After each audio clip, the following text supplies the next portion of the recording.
Hello મિત્રો, hope બધા મજામાં હશો. આજના વિડીયો લેક્ચરનો આપણો ટોપિક છે પર્સન્ટેજ. ગુજરાતીમાં આપણે એને કહીએ છીએ ટકા.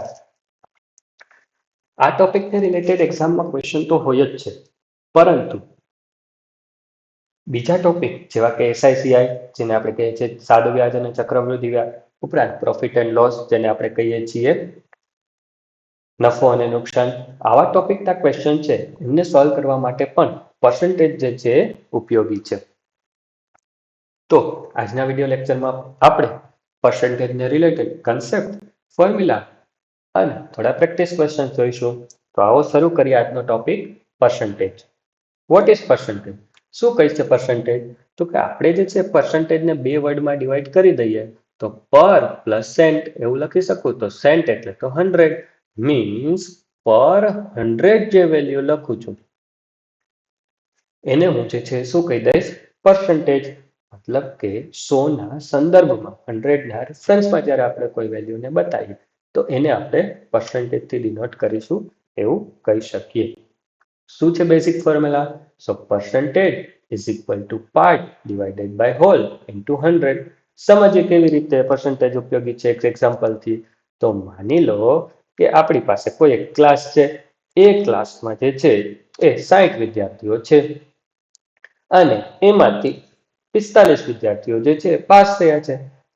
તો મારે એને પર્સન્ટેજમાં બતાવવું હોય કે કેટલા ટકા વિદ્યાર્થીઓ પાસ થયા છે.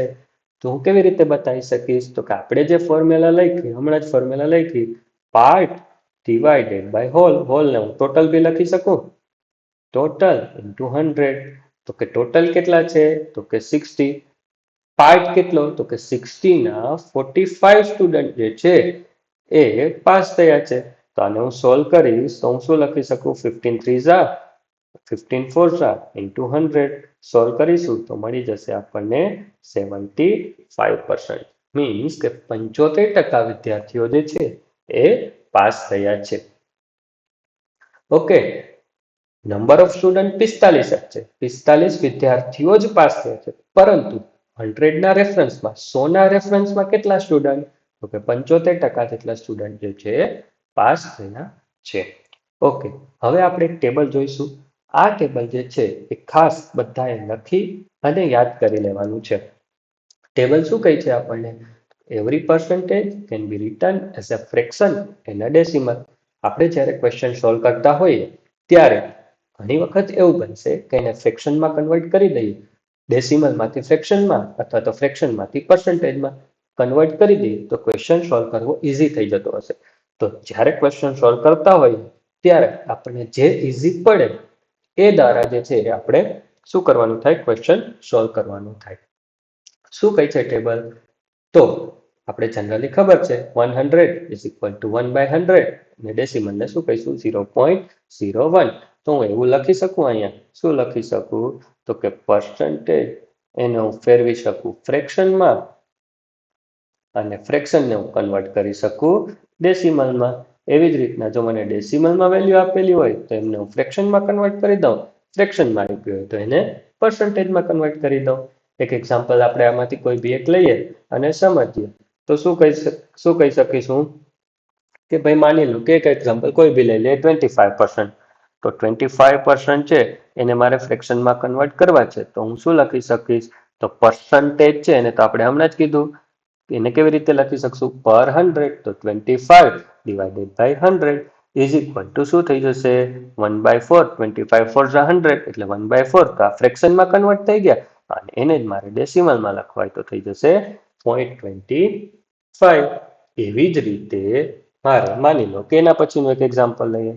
33 હોલ 1/3% આપેલું છે આપણને. 33 પૂર્ણાંક 1/3% આપેલા છે. તો એને મારે કન્વર્ટ કરવા હોય તો કેવી રીતે? તો કે 33 3 99 પ્લસ 1 એટલે 100 ડિવાઇડેડ બાય 3% લખી શકું. પર્સન્ટેજને તો મારે કેવી રીતે લખવાના છે? તો કે ઇન્ટુ 1/100. તો કેટલું થઈ જશે? તો કે 1/3. તો આપણે જે છે પર્સન્ટેજમાં માની લો કે આવી વેલ્યુ આપેલી હોય 33 પૂર્ણાંક 1/3%, એને મારે ફ્રેક્શનમાં કન્વર્ટ કરી દઉં તો કેટલા થઈ જશે? 1/3. અથવા તો ડેસિમલમાં કન્વર્ટ કરવા હશે તો થઈ જશે 0.333.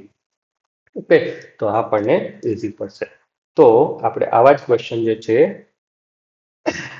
સોલ્વ કરવામાં પર્સન્ટેજ ને ફ્રેક્શન ને ડેસિમલ કે જેનાથી ઇઝી પડતું હશે એનાથી આપણે ક્વેશ્ચનને સોલ્વ કરીશું. તો જોઈએ આપણે ક્વેશ્ચન. ફર્સ્ટ ક્વેશ્ચન કહે છે 75% ઇઝ ઇક્વલ ટુ. આવો ક્વેશ્ચન જે છે એક્ઝામમાં પૂછાયેલો છે. શું પૂછ્યું છે આપણને? પર્સન્ટેજને ડેસિમલમાં કન્વર્ટ, સોરી, પર્સન્ટેજને ફ્રેક્શનમાં કન્વર્ટ કરી આપણે આપવાનું છે. જો ટેબલ યાદ હોય તો ડાયરેક્ટ આપણે આન્સર કહી શકીએ કે 75% જે છે એટલે કેટલા થઈ જશે? 3/4. તો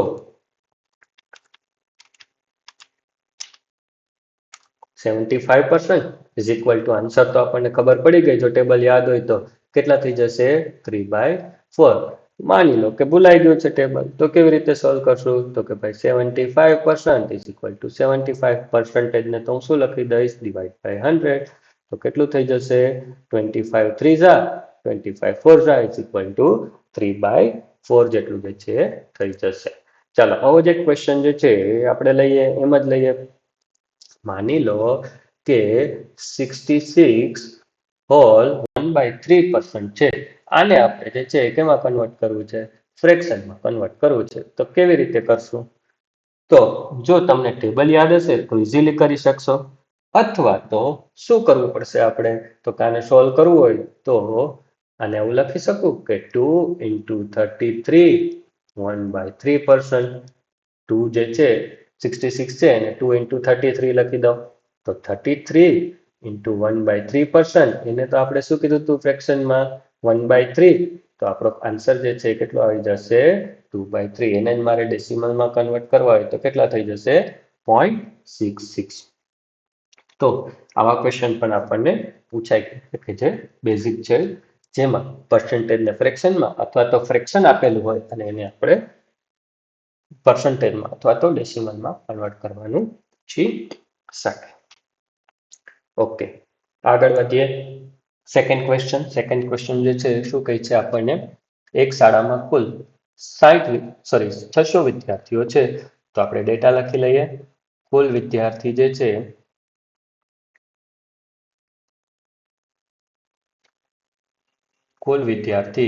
એટલે કે ટોટલ નંબર ઓફ સ્ટુડન્ટ આપણને આપેલા છે 600. એમાંથી એવું કીધું છે કે 48% ઓફ ટોટલ એ જે છે એ કોણ છે? તો કે તો ગર્લ સ્ટુડન્ટ છે. તો આપણને શાળામાં કેટલી છોકરીઓ છે, નંબર ઓફ ગર્લ્સ પૂછી છે. નંબર ઓફ ગર્લ્સ પૂછેલી છે કે શાળામાં સંખ્યા કેટલી છે? તો 48% છોકરીઓ છે. તો છોકરીઓની સંખ્યા કેટલી છે? તો આપણે લખી શકીએ કે ભાઈ નંબર ઓફ ગર્લ્સ જે છે એ કેટલી છે? તો કે 48% ઓફ ટોટલ. તો ટોટલ તો 600 આપેલા છે. તો આને જે છે હું કેવી રીતે લખી શકું? તો કે પર્સન્ટેજને તો હું ડિવાઈડ બાય 100 કરી દઉં. સો આને સોલ્વ કરીશ તો મને જે છે એ કેટલું મળી જશે? 288. ઓકે, હવે માની લો કે આ જ ક્વેશ્ચનમાં જે છે એ આપણને એવું પૂછ્યું કે ટોટલ નંબર ઓફ બોયઝ કેટલા છે? ટોટલ નંબર ઓફ બોયઝ કેટલા છે? આવું આપણને પૂછેલું છે. ડેટા આટલો જ આપેલો છે. તો આપણને એટલી ખબર પડી જાય કે ભાઈ આને બે રીતે સોલ્વ કરીએ કે ભાઈ 48% ગર્લ છે, બરાબર છે. 100% ટોટલ સ્ટુડન્ટ હોય તો બોય સ્ટુડન્ટ જે છે એ કેટલા થઈ જશે? તો કે 100 માંથી 48% બાદ કરી દઉં. 100% માંથી 48%, તો 52% ઓફ ટોટલ સ્ટુડન્ટ જે છે એ કેટલા થઈ, એ કોણ થઈ જશે? બોય સ્ટુડન્ટ થઈ જશે. તો તમે આને સોલ્વ કરી શકો. 52% of 600 is equal to, answer જોઈશો તો આવી જશે 312. બીજું શું કરી શકીએ આપણે? તો કે બીજું એવું લખી શકું કે ભાઈ boy student is equal two total minus girl. Total કેટલા છે? 600. ગર્લ કેટલી છે? 288. આન્સર કેટલો થઈ જશે? 312. જો આપણે ગર્લની સંખ્યા ફાઇન્ડ કરેલી છે તો ડાયરેક્ટલી કહી શકીએ, અને ગર્લની સંખ્યા નથી આપણી પાસે અને 48% ગર્લ જ આપેલી છે તો આપણે પર્સન્ટેજ પરથી જે છે એ સોલ્વ કરી શકીએ. આગળ વધીએ ક્વેશ્ચન નંબર 3.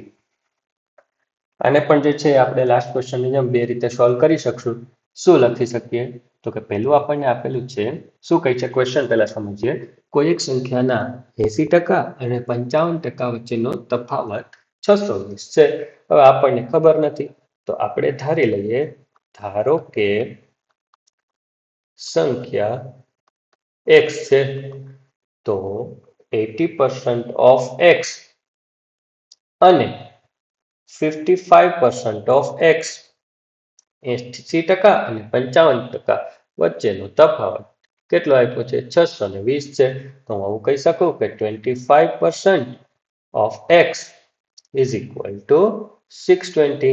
તો 25 divided by 100 into x is equal to 620. હું આને સોલ્વ કરીશ તો મને આન્સર મળી જશે. કેવી રીતે સોલ્વ કરીશું? 620 1/4 થઈ જશે, 1/4 620. તો x is equal to મળી જશે મને 400 4 2 8 6 4 2480. આ મને મળી ગયું ટોટલ સંખ્યા. બરાબર છે. હવે તો આપણને શું પૂછેલું છે? તે સંખ્યાના 32% કેટલા? તો આપણે જે આન્સર જોઈએ છીએ એ શું છે? 32% ઓફ x. એટલે 32% ઓફ x આપણને પૂછેલું છે. x એટલે આપણને મળી ગયું 32% ઓફ 2480. તમે આને સોલ્વ કરીશો તો 32 divide by 100 into 2480 is equal to શું થઈ જશે? સોલ્વ કરીશો તો મળશે તમને 793.6. ઓકે, 793.6. બીજું ડાયરેક્ટ આપણે કરવું હોય તો ડાયરેક્ટ જે છે એ આપણે કેવી રીતે કરી શકીએ? તો કે ભાઈ ડાયરેક્ટલી હું એવું લખી શકું કે 80% minus 55% is equal to શું છે? 620. મીન્સ 25% જે છે એ 620 છે. 25% જે બી તફાવત છે સંખ્યાનો એ 620 છે. તો મારે શું જોઈએ છીએ? 32% જોઈએ છીએ. તો સિમ્પલ ત્રિરાશિ મૂકીશું, ત્રિરાશિને સોલ્વ કરીશું ડાયરેક્ટલી તો પણ જે છે આપણને આન્સર મળી જશે. આન્સર કેટલો મળી જશે? 793.6. ઓકે, નેક્સ્ટ ક્વેશ્ચન જોઈએ. શું કહે છે next question? If a price of sugar increased by 25%, a person can buy 1 kilogram of sugar for rupees 120. Find the original price of sugar. ખાંડ છે એનો કઈ ભાવ હતો, એમાં 25% નો વધારો થઈ ગયો. તો ધારો કે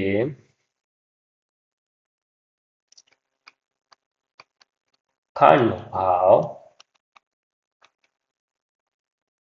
100% હતો. હું રૂપિયામાં નથી લેતો, કેમાં લઉં છું? 100% હતો એવું ધારી લઉં છું. શું ફાયદો થશે? આપણે આગળ સોલ્વ કરીશું એટલે ખબર પડશે. એમાં 25% નો શું થઈ ગયો?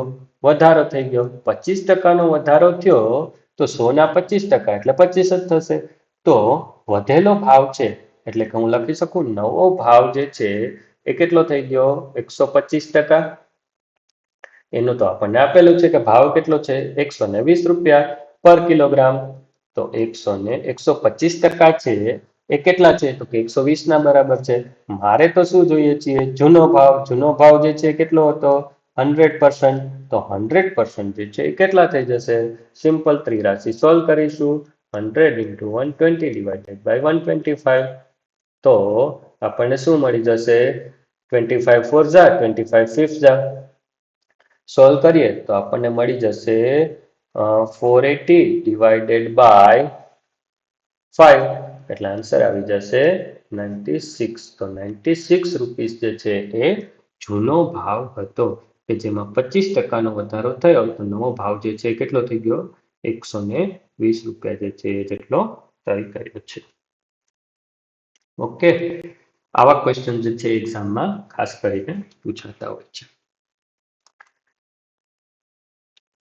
ઓકે, આગળ વધીએ. થોડા એડવાન્સ લેવલના ક્વેશ્ચન છે. A person buys milk of rupees 400 per day one day there is discount of 20%. Therefore, a person buy 1.6 liter more milk. Find the quantity of milk he usually buys. આપણને એવું કહે છે કે એક વ્યક્તિ છે એ 400 રૂપિયાનું દૂધ રોજનું લે છે. હવે એને 20% મળ્યું, ડિસ્કાઉન્ટ મળ્યું, તો એ 1.6 લીટર વધારે દૂધ છે. એ ડેરીએ ભાઈ જઈને કીધું કે ભાઈ મને તો 400 રૂપિયાનું જ આપ. ઓલા ભાઈએ કીધું કે આજે 20% ડિસ્કાઉન્ટ. તો આ ભાઈએ જે છે કેટલું લીધું? તો કે 400 રૂપિયાનું દૂધ આપ. તો એને પહેલે ભાઈએ જે છે એ 1.6 લીટર દૂધ વધારે આપી દીધું. આ વ્યક્તિ રોજ કેટલા લીટર દૂધ ખરીદે છે એ આપણે ફાઇન્ડ કરવાનું છે. ઓકે, તો હવે આપણને એ ખબર પડી ડેટા પરથી કે ભાઈ જો 20%નું ડિસ્કાઉન્ટ મળે, 20%નું ડિસ્કાઉન્ટ મળે તો 1.6 લીટર દૂધ વધારે મળી જાય. મતલબ કે એને 20% ડિસ્કાઉન્ટ મળતા 1.6 લીટર વધારે દૂધ મળ્યું. માની લો કે 100% ડિસ્કાઉન્ટ છે. 100% ડિસ્કાઉન્ટ છે તો એને કેટલું દૂધ વધારે મળે? તો એને હું સોલ્વ કરું તો કે ભાઈ 1.6 20% તો મને મળી જશે 8 લીટર. એનો મતલબ હું એવો કહી શકું કે ભાઈ જો 100% ડિસ્કાઉન્ટ હોત તો એને 8 લીટર વધારે મળે. તો 100% એટલે તો જે છે એ શું થઈ ગઈ? ટોટલ પ્રાઇસ થઈ ગઈ. તો એવું કહી શકું કે ભાઈ આજે એને 8 લીટર દૂધ મળ્યું. અને આપણે સોલ્વ કર્યું તો આપણને શું કર્યું? તો કે ભાઈ આજના દિવસે, એટલે કયા દિવસે? તો કે 20% ડિસ્કાઉન્ટ સાથે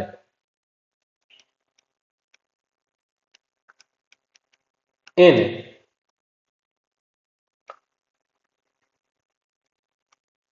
8 લીટર દૂધ મળ્યું. તો એ રોજ કેટલું હશે? તો કે ભાઈ રોજનું દૂધ તો જે છે એ કેટલું થઈ જશે? રોજ એ વ્યક્તિ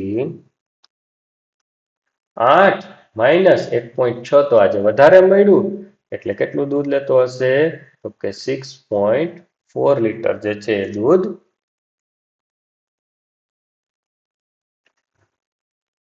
લેતો હશે. આ જ ક્વેશ્ચનમાં જે છે એ આપણને ભાવ પણ પૂછી શકે. નવો ભાવ અને જૂનો ભાવ જોતો હોય તો પણ જે છે આપણને મળી જાય. કેવી રીતે? તો કે જોઈએ. ધારો કે આ જ ક્વેશ્ચનમાં તમને એમ પૂછેલું છે કે ભાઈ આજે જે 400 રૂપિયાનું એને દૂધ લીધું તો દૂધનો ભાવ જે છે એ કેટલો છે? તો કે ભાઈ મારે નવો ભાવ જોઈતો હોય તો હું શું લખી શકીશ? તો કે નવો ભાવ કેટલું મળ્યું મને? તો કે ભાઈ હું તો 400 રૂપિયા લઈને જ ગયો તો, 400 રૂપિયાનું દૂધ આપી દો. તો એને 8 થી ડિવાઈડ કરું, 8 લીટર મને દૂધ આપ્યું. તો નવો ભાવ જે છે એ કેટલો થઈ ગયો? 50 રૂપિયા પર લીટર. અને જૂનો ભાવ જોઈએ તો કે જૂના ભાવમાં એને 400 રૂપિયામાં કેટલું આવતું? તો કે 6.4 લીટર આવતું. એટલે હું ફાઇન્ડ કરીશ તો મને કેટલું મળી જશે? તો કે 62.5 લીટર, 62.5 રૂપિયા લીટરનું જે છે એ મને દૂધ પડતું. ઓકે, તો આ જ ક્વેશ્ચનમાં જે છે ભાવ પણ પૂછી શકે આપણને. આ ક્વેશ્ચનમાં પૂછ્યું છે કે કેટલા લીટર રોજનું ખરીદે છે, તો એ આપણને મળી ગયું. ઓકે, આગળ વધીએ. Question number 6. એક વ્યક્તિને પરીક્ષામાં 130 ગુણ મળ્યા, પરંતુ તે 10 ગુણથી જે છે એ નાપાસ થયો. પરીક્ષામાં ન્યૂનતમ પાસિંગ માર્ક્સ જે છે એ 35% છે. તો પરીક્ષાના કુલ એટલે કે મહત્તમ ગુણ જે છે એ કેટલા? લખીએ આપણે. એક વ્યક્તિને જે છે કેટલા ગુણ મળ્યા? તો કે 130 ગુણ મળ્યા છે. વ્યક્તિને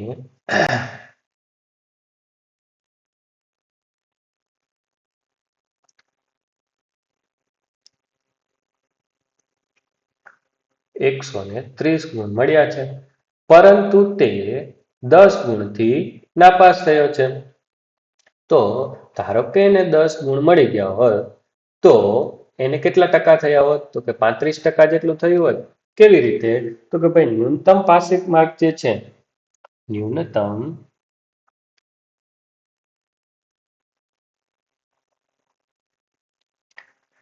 પાસિંગ માર્ક્સ જે છે અથવા તો પાસિંગ પર્સન્ટેજ જે છે એ છે 35%. તો એવું કહી શકું કે ભાઈ 130 મળ્યા ને હજી જો 10 મળી ગયા હોત એટલે કે 140 માર્ક્સ મળી ગયા હોત તો એને જે છે ન્યૂનતમ પાસિંગ માર્ક્સ મળી ગયા હોય. તો આપણને ખબર પડી ગઈ કે ભાઈ 35% એટલે 140 માર્ક્સ છે. મારે તો શું જોઈએ છે 100%, એટલે કેટલા? સોલ્વ કરીશ 100 into 140 divided by 35. સોલ્વ કર્યું તો આન્સર કેટલો આવી જશે? 7 5 ઝા 7 2 ઝા સોલ્વ કરીશું 520 400 માર્ક્સ. તો ટોટલ જે છે એ કેટલા હશે?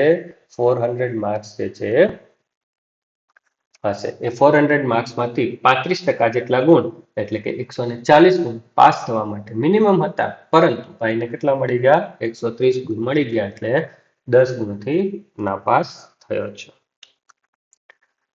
ઓકે, નેક્સ્ટ જોઈએ ક્વેશ્ચન નંબર 7. શું કહે છે? If a price of sugar increased by 10%, by what percent consumption should be reduced to keep original expenditure? હવે ભાઈ આપણને ખબર છે કે અત્યારે ભાવ વધારો ચાલી રહ્યો છે. આપણે નક્કી કર્યું છે કે મહિનામાં 100 રૂપિયાની ખાંડ લેવાની છે. હવે ભાવ વધારો થયો તો 100 રૂપિયામાં જે છે કંઈક આપણને ઓછી ખાંડ મળશે. તો આપણે જે છે એ કેટલી ઓછી મળશે અથવા તો કેટલો ઘટાડો કરવો પડશે એ પર્સન્ટેજમાં આપણને આ ક્વેશ્ચનમાં પૂછેલું છે. તો એના માટે જે છે ફોર્મ્યુલા તમને આપું છું. એ ફોર્મ્યુલા જે છે તમારે યાદ રાખવાની છે. શું ફોર્મ્યુલા કહે છે? તો કે expenditure is equal to price into consumption. આવા ક્વેશ્ચનને સોલ્વ કરવાનું રીત જે છે તમને હવે આપીશ. તો ફોર્મ્યુલા શું કહે છે? Expenditure is equal two price into consumption. Price વધશે જો મારે એક્સપેન્ડિચર જે છે એક્સપેન્ડિચરને જે છે એ કોન્સ્ટન્ટ રાખવું હશે, તો જો હું પ્રાઇસ વધારીશ તો કન્ઝમ્પશન ઘટાડવું પડશે. જો કન્ઝમ્પશન વધારીશ તો પ્રાઇસ ઘટેલી હોવી જોઈએ, બરાબર છે? તો જ જે છે એ શું થશે? તો કે તો જ મારો એક્સપેન્ડિચર જે છે એ મિનિમમ અથવા તો કોન્સ્ટન્ટ રહી શકે. હવે આપણા કેસમાં આપણને શું કીધું છે? તો કે ખાંડના ભાવમાં 10%નો વધારો થાય છે. ધારો કે ખાંડનો ભાવ 10 રૂપિયા છે, માની લઈએ છીએ. તો નવો ભાવ જે છે એ કેટલો થઈ ગયો? તો કે નવો ભાવ 11 રૂપિયા થઈ ગયો. અને હું જે છે એ ખાંડ કેટલી લઉં છું? ધારી લઉં કે ખાંડ 11 કિલો લઈ લઉં છું. તો હવે મારે ઘટાડો કરવાનો છે. કેટલો ઘટાડો કરું? તો અહીંયા એક્સપેન્ડિચર જે છે એ મને કેટલો મળવાનો છે? 110 રૂપિયા. કે ભાઈ 10 રૂપિયાની ખાંડને 11 કિલો વાપરું તો 110 રૂપિયા એક્સપેન્ડિચર થશે, 110 રૂપિયાનો ખર્ચ થશે. તો નવા ભાવ પ્રમાણે જે છે એ મારે શું કરવું પડે? તો કે 10 કિલો લેવી પડે તો જ હું એક્સપેન્ડિચરને કોન્સ્ટન્ટ રાખી શકું. ઓકે, તો એક્સપેન્ડિચર તો આપણે 110 રૂપિયા કોન્સ્ટન્ટ રાખવો છે. તો મારે શું કરવું પડે? પેલા 11 કિલો જે ખાંડ વાપરતો હતો એક મહિનાની, એ બદલે જે છે મારે 10 રૂપિયા લેવી 10 કિલો વાપરવી પડે. ઓકે, આને આપણે શોર્ટમાં લખવું હોય તો આવું ટેબલ પ્રમાણે લખી દઈએ તો આપણને જે છે સહેલું પડે. પ્રાઇસ અહીંયા લખી દઉં છું, કન્ઝમ્પશન અહીંયા ઓલ્ડ ભાવ લખી દઈએ, અહીંયા ન્યૂ લખી દઈએ. તો પ્રાઇસ કેટલી હતી? તો કે 10, નવી કેટલી થઈ ગઈ? 11. ઓકે, જૂનું કન્ઝમ્પશન જો 11 કિલો હોય તો નવું કન્ઝમ્પશન મારે કેટલું કરવું પડે? 10 જેટલું કરવું પડે. તો હું એવું કહી શકું કે ભાઈ કન્ઝમ્પશનમાં થતો ઘટાડો કેટલો ઘટાડો થયો? તો કે ભાઈ 11 કિલો હતી, 10 કિલો એટલે કે 1 કિલોનો ઘટાડો થયો, એટલે 1 યુનિટ ડિવાઇડેડ બાય પેલા કેટલી યુઝ કરતો તો 11, અને મારે પર્સન્ટેજમાં બતાવવું હોય તો કેવી રીતે બતાવી શકું? તો કે 100/11%. તો આપણને જે પૂછ્યું હતું કે ખાંડના વપરાશમાં કેટલા ટકા ઘટાડો કરવો પડે, તો ખાંડના વપરાશમાં જે છે આપણે 100/11 100/11% નો જે છે ઘટાડો કરવો પડે. ઓકે, એક આવો જ ક્વેશ્ચન જે છે હું તમને આપું છું, એને આપણે સોલ્વ કરીએ. આવા ક્વેશ્ચન પૂછાતા હોય છે કે if a price of sugar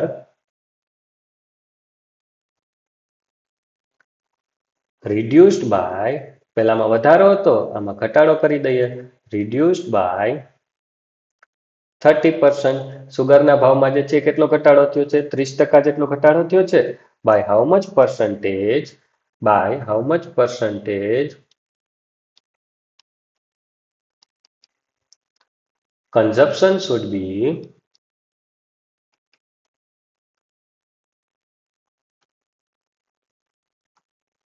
increase.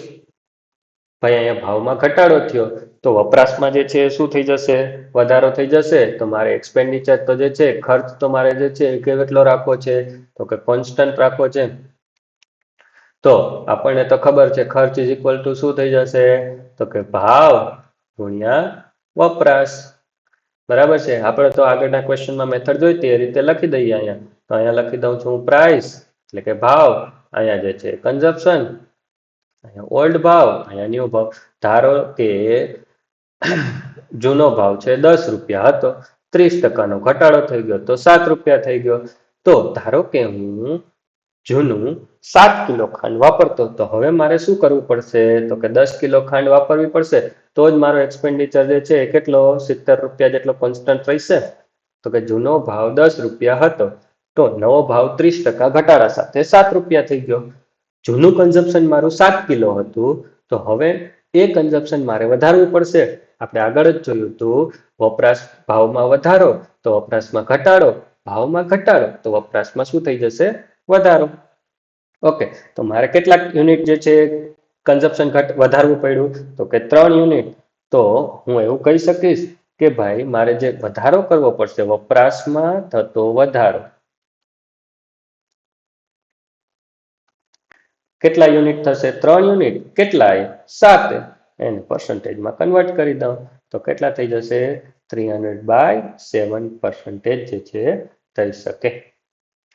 તો 300/7% જેટલો કન્ઝપ્શનમાં વપરાશમાં વધારો કરવો પડશે. આગળ વધીએ નેક્સ્ટ ક્વેશ્ચન.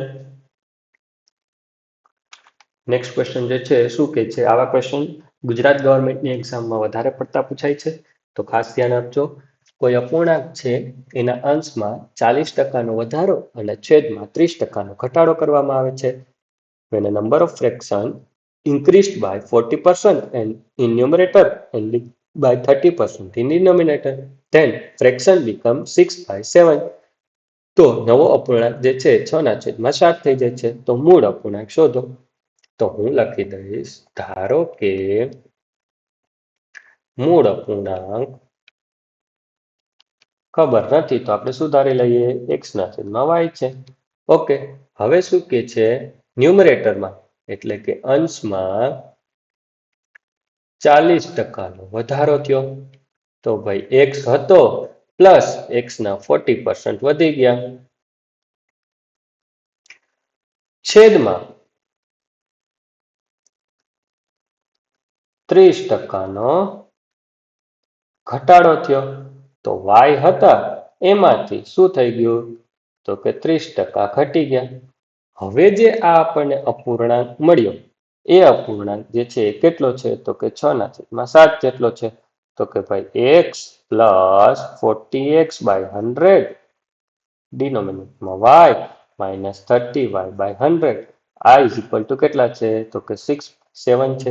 આને આપણે સોલ્વ કરી લઈએ તો 140/x divided by 70y is equal to થઈ જશે 6/7. સોલ્વ કરીશું તો આપણને x/y જે છે કેટલા મળી જશે? 3/7. તો મૂળ અપૂર્ણાંક જે છે કેટલો છે? 3/7 જેટલો છે.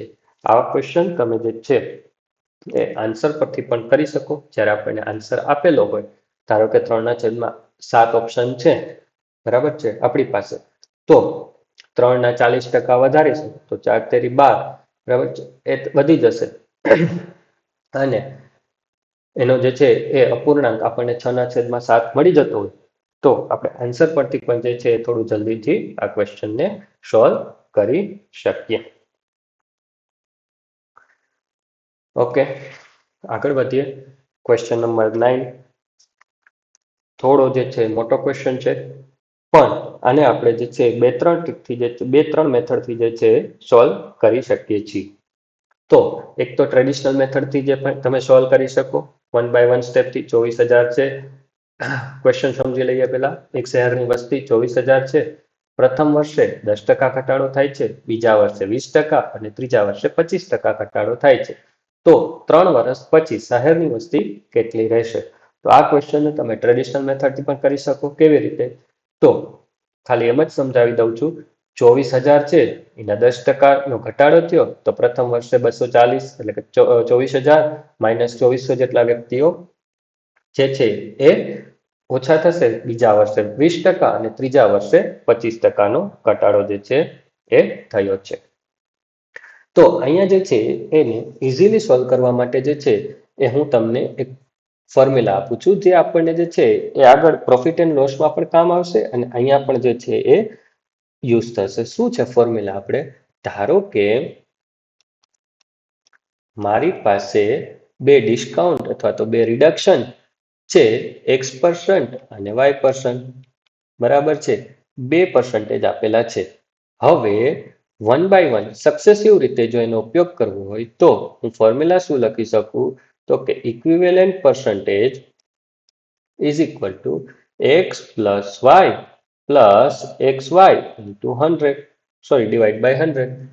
કેવી રીતે? શું સમજાવે છે આ? ધારો કે કોઈ એક વસ્તુ છે, એ વસ્તુમાં હું 10% ડિસ્કાઉન્ટ આપું છું, પછી 20% ડિસ્કાઉન્ટ આપું છું. તો મારે ટોટલ ડિસ્કાઉન્ટ જોતું હોય તો હું જે છે કેવી રીતે? તો કે આ ફોર્મ્યુલામાં મૂકી ડિસ્કાઉન્ટ છે એટલે એને આપણે માઇનસ કન્સિડર કરીશું. ધારો કે પ્રાઇસમાં વધારો થતો હોય કે 10% વધારો છે, 20% વધારો છે, તો આપણે જે છે પ્લસમાં મૂકીશું. ઘટાડો થતો હોય તો માઇનસમાં મૂકીશું. આ જ ફોર્મ્યુલા જે છે એ આપણે વસ્તી માટે પણ એટલે કે કોઈ પણ સંખ્યા માટે પણ ઉપયોગ કરી શકીશું. તો અહીંયા જે છે આપણે આ ફોર્મ્યુલાનો યુઝ કરી અને કેવી રીતે ક્વેશ્ચન સોલ્વ કરીએ એ જોવું. તો અહીંયા આપણી પાસે સક્સેસિવ યર આપેલા છે. પ્રથમ વર્ષમાં 10%નો ઘટાડો, બીજા વર્ષમાં જે છે એ 20%નો ઘટાડો. તો પ્રથમ વર્ષે 10%નો ઘટાડો એટલે કે x ઇઝ ઇક્વલ ટુ હું લઈ લઈશ -10. બીજા વર્ષે 20%નો ઘટાડો તો y ઇઝ ઇક્વલ ટુ લઈ લઈશ -20. આ ફોર્મ્યુલામાં હું મૂકીશ તો શું થઈ જશે? -10 -20 plus -10 into -20 divided by 100. Answer solve કરીશ તો જે છે એ મને કેટલા મળી જશે? તો કે -30 પ્લસ 2 ડિવાઇડેડ બાય 100 એટલે -28%. આ તો આપણને મળી ગયો ખાલી પ્રથમ અને બીજા વર્ષનું ઇક્વિવેલન્ટ. મારી પાસે તો જે છે હજી શું છે? તો કે ત્રીજું વર્ષ બી આપેલું છે. તો ત્રીજા વર્ષે જે છે એ પ્રથમ 2 વર્ષે તો અહીં લખી દઉં પ્રથમ 2 વર્ષે થતો ઘટાડો કેટલો છે? તો કે -28%. આ ઇક્વિવેલન્ટ ઘટાડો આવી ગયો. ત્રીજા વર્ષે જે ઘટાડો થાય છે એ કેટલો છે? તો ત્રીજા વર્ષે થતો ઘટાડો છે 25%. તો એને જે છે હું લઈ લઈશ માઇનસ.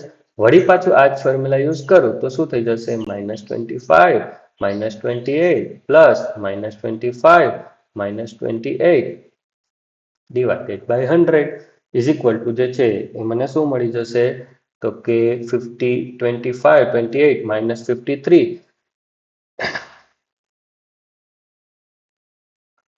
25 4 પ્લસ 7 એટલે જે છે મને કેટલા મળી જશે? -46%. મતલબ કે 3 વર્ષમાં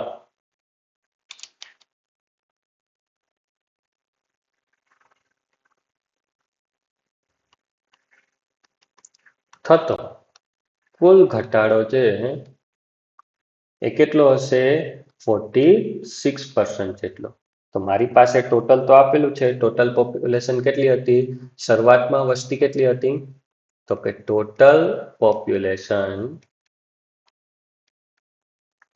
24,000 હતી. એ 24,000 માંથી શું થઈ ગયું? 46%નો ઘટાડો. તો હું હવે લખી શકું કે ભાઈ જે અત્યારની વસ્તી છે એટલે કે 3 વર્ષ પછીની વસ્તી,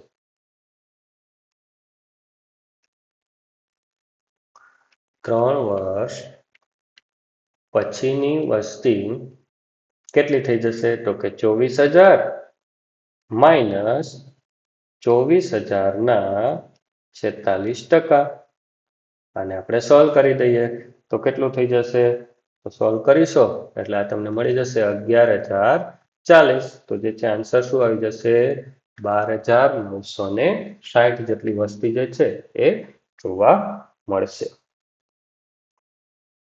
ઓકે, હવે જે છે એક આપણે બીજી મેથડ શીખવાની છે, જે આપણને ઇઝી બી પડશે અને સમજવામાં પણ સહેલી છે.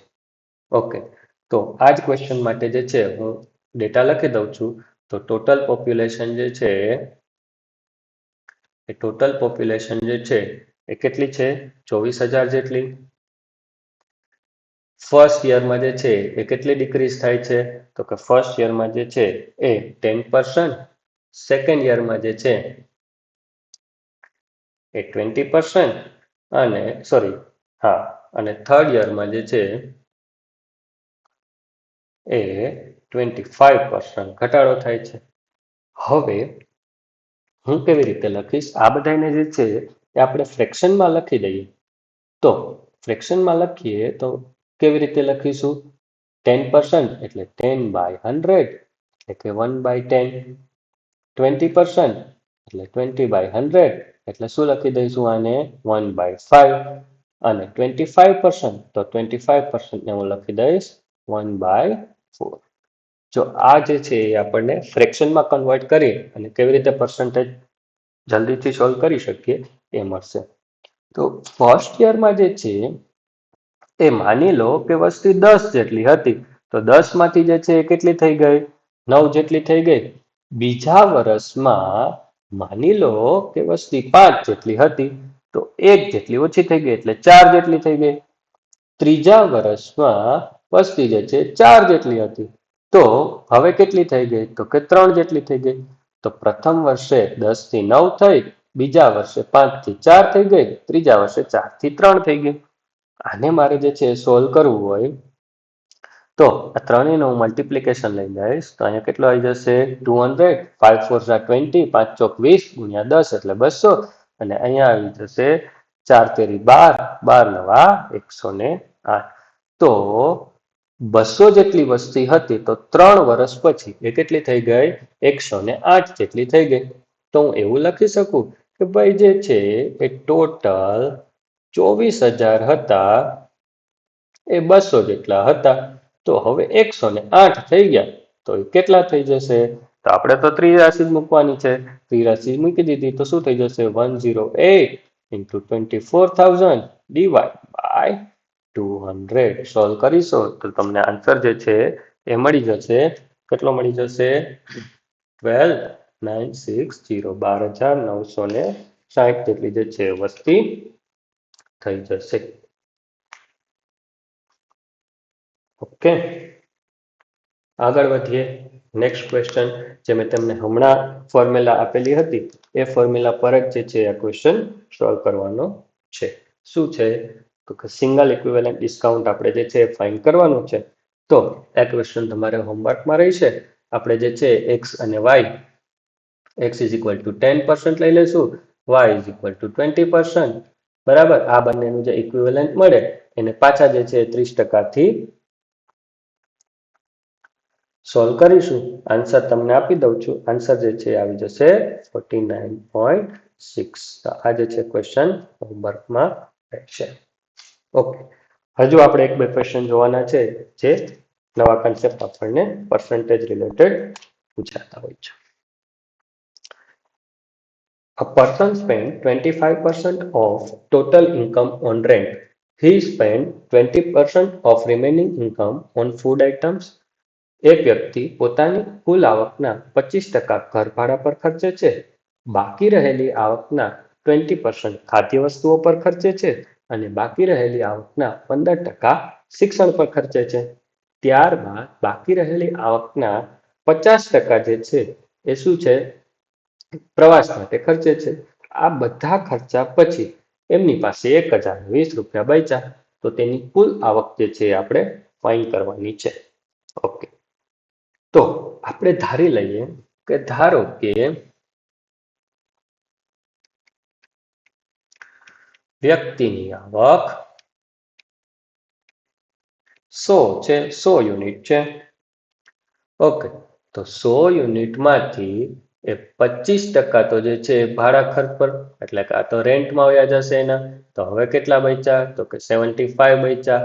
આ 75 માંથી એ શું કરે છે?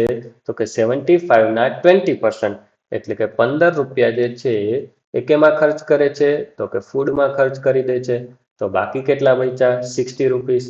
એ 60 રૂપીસમાંથી 15%, એટલે કે 15 છક 90, 9 રૂપિયા જે છે એ શું કરે છે? 9 યુનિટ જે છે એ શિક્ષણ પર ખર્ચ કરે છે. તો બાકી કેટલા બચી ગયા? 51. આ જે છે કેમાં? તો એજ્યુકેશનમાં લખી દઈએ. હવે મારી પાસે 51 બચ્યા. 51 માંથી 50% પ્રવાસ ખર્ચ માટે. તો 25.5, 51 ના 25%, એટલા તો જે છે શું કરે છે? તો કે ટ્રાવેલિંગમાં યુઝ કરી નાખે છે. તો હવે કેટલા બચ્યા મારી પાસે? તો કે 25.5 જેટલા બચેલા છે. એ છે એ કેના જેટલા છે? તો કે 1020 રૂપિયા જેટલા છે. તો કે ભાઈ 25.5% જે આપણને મળ્યા એ કેના જેટલા છે? 1020 રૂપિયા જેટલા છે. તો આપણે તો મૂળ આવક જોઈએ છીએ. તો પહેલી આવક જે છે એ કેટલી થઈ જશે? 100 × 1020 ના છેદમાં 25.5. સોલ્વ કરી દઈએ આને તો આપણને આન્સર મળી જશે 4000 રૂપિયા. તો એ ભાઈની આવક જે છે એ કેટલી છે? 4000 રૂપિયા છે એમ મળે છે. ઓકે, બીજી એક રીતે પણ આપણે સોલ્વ કરી શકીએ. કેવી રીતે? તો મેથડ 2 જોઈએ. ધારો કે મૂળ આવક અથવા તો કુલ આવક x રૂપિયા છે, બરાબર છે? x રૂપિયા છે. તો x ના 25% તો એને આપી દીધા. તો કેટલા બચ્યા? x × 75 × 100. એના 20% જે છે એ ક્યાં કરી દીધા? ફૂડ આઇટમમાં. તો 100 માંથી 20% હજુ બાદ કરી દઈએ, એટલે આ જે રકમ મળી એના 80% ક્યાં યુઝ થઈ ગયા એમના? તો કે ફૂડ આઇટમમાં. બાકીના જે છે એ 15% of remaining income on education. તો બાકીના આમાંથી જે છે 15% જે છે એ શું કર્યું? તો કે ભાઈ એજ્યુકેશનમાં ખર્ચ કરી દીધા. તો 100 ના 15%, એટલે બાકી કેટલા બચ્યા? તો કે 85% જે છે એ બચ્યા. 50% જે છે એ ટ્રાવેલિંગમાં ખર્ચ કરી દીધા. તો આ બધા જે છે એ બાદ કરતા એની પાસે કેટલા રૂપિયા? 1020 રૂપિયા જે છે એ બચ્યા. તો આને સોલ્વ કરી દઈશું. આને સોલ્વ કરીશું તો આપણને આન્સર મળી જશે. x ની જે વેલ્યુ મળી જાય એ જ આપણો આન્સર થઈ જશે. તો આને આપણે સોલ્વ કરી દઈએ. સોલ્વ કરીશું તો આપણને જે છે એ આન્સર મળી જશે x = 4000 રૂપિયા. ઓકે, આજનો લાસ્ટ ક્વેશ્ચન જોઈએ આપણે. In an election, there are two candidates A and B. છેલ્લા થોડા વર્ષોમાં આ ઇલેક્શન વાળા ક્વેશ્ચન જે છે વધુ પૂછાતા હોય છે. તો ખાસ ધ્યાન આપજો કેવી રીતે એને આપણે જલ્દીથી સોલ્વ કરી શકીએ. હમણાં જે મેથડ યુઝ કરી એવી જ મેથડ જે છે એ આપણે યુઝ કરવાની છે. A secured 70% of total vote and B lost the election by 30,000 votes. Find the total number of votes. એક ચૂંટણીમાં A અને B એમ બે ઉમેદવારો છે. ઉમેદવાર A ને કુલ મતના 70% મળ્યા. તો ઉમેદવાર A ને કુલ મતના 70% મળ્યા. તો એવું કહી શકું કે B ને કેટલા મળ્યા હશે? તો કે B ને કુલ મતના 30% મળ્યા હોય. A ને કુલ મતના જે છે 70% મળ્યા, તો B ને ઓટોમેટિકલી કેટલા? 30% મત મળી ગયા હોય. તો B જે છે એ 30,000 મતથી જે છે એ ચૂંટણી હારી ગયો છે. તો એવું કહી શકીએ કે ભાઈ B ને જેટલા મત મળ્યા, B ને મળેલ મત પ્લસ બે વચ્ચેનો ડિફરન્સ કેટલો છે? 30,000 જેટલો. તો આમાં 30,000 ઉમેરી દઉં તો ઈ કેટલા મત મળી ગયા? ઈ ટોટલ કેટલા મત થઈ જશે? તો કે એને મળેલ મત જેટલા થઈ જાય. સમજીએ. બી ને મળેલા મત પ્લસ બી કેટલાથી હારી ગયો છે? 30,000 થી હારી ગયો છે. તો હું 30,000 જે છે એડ કરી દઉં તો બી ને મળેલ મત પ્લસ 30,000 ઇઝ ઇક્વલ ટુ શું થઈ જશે? એ ને મળેલા મત થઈ જશે. તો બી ને મળેલા મત છે એ 30% છે પ્લસ 30,000 હું લઈ લઉં તો બી ને મળેલા કુલ મત 30% પ્લસ જેટલાથી હારી ગયો છે એ 30,000 ઇઝ ઇક્વલ ટુ એને મળેલા મત. પણ એને મળેલા મત તો કેટલા છે? તો કે 70% છે. તો એવું કહી શકું આને સોલ્વ કરું તો 40% ઇઝ ઇક્વલ ટુ 30,000 થઈ જશે. મારે તો શું જોઈએ છીએ? 100%. તો 100% ઇઝ ઇક્વલ ટુ કેટલા થઈ જશે? તો કે 100% ઇન્ટુ 30,000 ડિવાઇડેડ બાય 40. તો કુલ મત જે છે એ કુલ મત જે છે કેટલા થઈ જશે? 75,000. 25 4 ઝા એક અહીંયાથી કાઢી દઈએ તો 25 3 ઝા 75,000 જે છે એ કુલ મત મળી જશે. ઓકે, તો આજનો આપણો આ લેક્ચર અહીંયા કમ્પ્લીટ કરીએ છીએ. આના પછી આના રિલેટેડ જ ટોપિક જે છે પ્રોફિટ એન્ડ લોસ આપણે લઈશું. બરાબર છે? ત્યાં સુધી ખૂબ પ્રેક્ટિસ કરો અને સ્પીડ વધારો. Thank you.